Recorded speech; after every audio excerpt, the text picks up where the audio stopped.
This portion of the Jig is Up is brought to you in part by the Metis Federation of Canada, uniting Metis people from coast to coast to coast.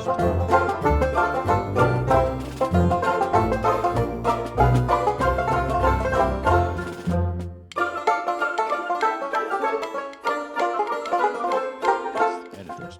Hey everybody, welcome back to the show. Hope you're having a wonderful Thursday. Today, I got a topic that I've been tagged in on and off, and I get asked about here and there. And I've been sitting on it, my hands about this one for a little bit because, we've talked about it. I talked about it quite a bit in the past.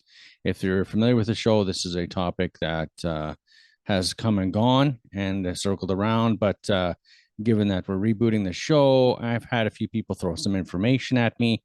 And so I thought I would try to tackle it in that capacity. What is that topic? Well, it is largely the finances of the Métis organizations across the majority of Canada. If you're not familiar, I don't know where you've been living or not listening to the show. So the Metis National Council, the Metis Nation of Alberta, the Metis Nation of Saskatchewan, and the Metis Nation of Manitoba specifically have over the last 12 months or so released some financial statements that you may or may not be aware of if you're following that information. And it raises some significant questions for the broader context of Métis people in Canada. So to start off, I'll throw a few numbers at you you're probably familiar with. Starting with the census of Métis people in 2021, so in that census, there were about, what was the number exactly? Let's see, there was 624,000 people who identified as Métis on the census. So of course, this is just a census about who self-identified. Of that, in that same census, there was about 180,000 members of the Metis Nation organizations across Canada.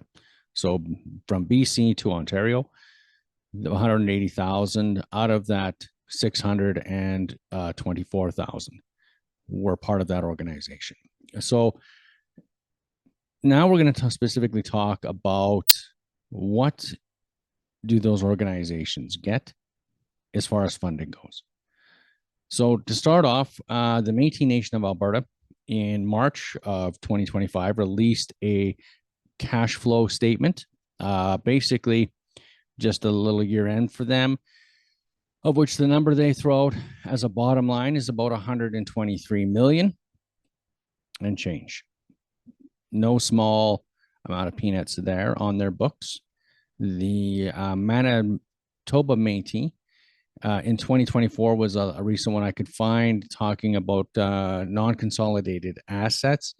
You can see at the bottom line here, they're talking about a number that represents about $405 million in value on that sheet. And if you're familiar with all the goings on in Saskatchewan these days, you'll be aware that the Saskatchewan Métis have come out with a end of 2025 through to 2026 projected budget on just 3 topics. And that is equaling about, if you look at my sheet here, about $163 million in expenditures for the 2026 calendar year. Not small peanuts, given the fact that you're talking on a provincial level. You know, you can take that 180,000 universal members and divide them up as you see fit to try to make those numbers work for you. On some federal level, the Metis National Council is putting a proposal to the federal government, I understand, for $1 billion, that's a B, billion, over 7 years for housing for those 180,000 members. So roughly, you know, you can break out your calculator. $1 billion over 7 years is $150 million a year for housing. But that's not all. They've also asked or are asking for an additional $13.43 billion, again with a B, over 10 years for health. A little quick math, roughly about $100 million a year for health. So it is interesting if you do the numbers just at the federal level. If you had 180,000 members or so, and you're asking for, a few $1 billion over those years, it's roughly working out to about $1,300 per member per year that they're asking for housing and health. Now, if you happen to be a part of those organizations, I sure hope you're going to get bang for your buck from the federal level of the Metis National Council, because we're talking a substantial amount of money. As Joe taxpayer, which I am, who has no access to such programs and services, I'm hoping that there is a certain level of accountability in delivering, because that's a lot of cash. And then you break down to what's going on top of those billions of dollars at the federal level for those members as far as the provinces go. So if the provinces are also on top of that, getting millions and millions of dollars from the sounds of it, when you have a cash flow statement over $100 million, asset values of over $400 million, and proposed budgets, in Saskatchewan, $163 million for 3 points on your line item budget is substantial. And so the thing I get tagged in is asking about taking up space. You see Métis people and other Indigenous people getting doxxed online in different spaces for a business here. Is it authentically Indigenous? Is it authentically Métis? Are people who are getting certain things in different avenues authentic? I think that's an interesting conversation. Largely for me as an adoptee, that's something that's up to the community. The communities at large need to determine who is and isn't part of their community, who is and isn't a member. But when you're talking about who's getting, who's taking, you can see that there's a huge disparity. 180,000 people are receiving potentially hundreds of millions of dollars in funding a year, while 400,000 self-identifying Métis who may be fake really don't get anything anyway.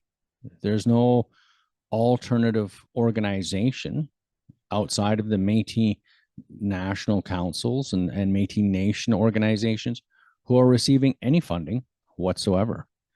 So the discussion in the Métis world that gets thrown at me about authenticity, about who is or who isn't, taking up space, even if am I taking up space, these conversations are valuable only in a degree when we're talking about who is getting and who's not getting. The internet is a big place. There's no limit to the amount of people that can be on here. Anybody can have a show, clearly even me. Who is taking up a grant for a scholarship? Those are up to the people who are providing those scholarships to determine, is that person authentically Indigenous? This is a slippery slope. But I find it would be, it's a frustrating conversation.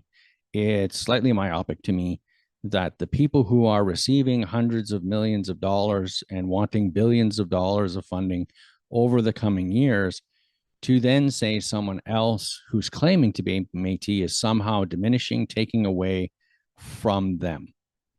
It's not that there aren't fakers, if there aren't people trying to use the system. There always are, and there always will be. That's just the way people are and how societies work. But to say that somehow the people who are getting funded, who are having the government's ear, who have their organizations doing these things, are somehow now diminished, compromised, or marginalized by the people without any funding, without any comparable organizations, is kind of disingenuous. You can't really talk from a position of privilege and a position of authority when you have the government regulating on your behalf, to then turn around and say the people who have no funding, the people who have no representation, the people who have no voice are somehow taking away from my community, my experience, my pocketbook. I don't understand. Anyway, that's my little bit of a rant. That's a little bit of the numbers about who is and isn't getting, what organizations are or aren't funded, and the dollars and cents that we're talking about.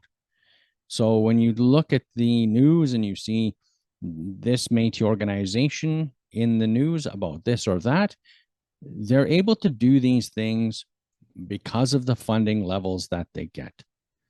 There's no organization outside anywhere, like I've just said, that gets these numbers. $1,300 per person is what the national level is asking for. What the provincial membership rules are, I don't actually know. Like, how many members does the Métis Nation of Saskatchewan actually have for their 163 million and change budget? I don't know. When you're looking at the asset value of like the Métis Nation of Alberta's housing corporation and its asset value, who benefits from that? Who gets housing in that?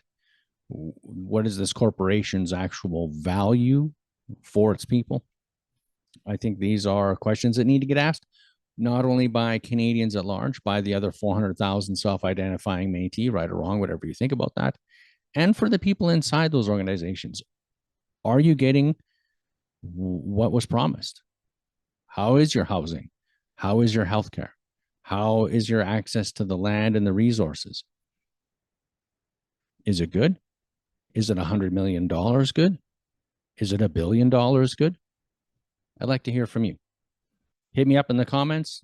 If you like this video, hit a like, subscribe. You can follow us on Facebook, YouTube, Spotify, and Instagram. And until next time, keep the shiny side up. This portion of The Jig is Up is brought to you in part by the Métis Federation of Canada, uniting Métis people from coast to coast to coast.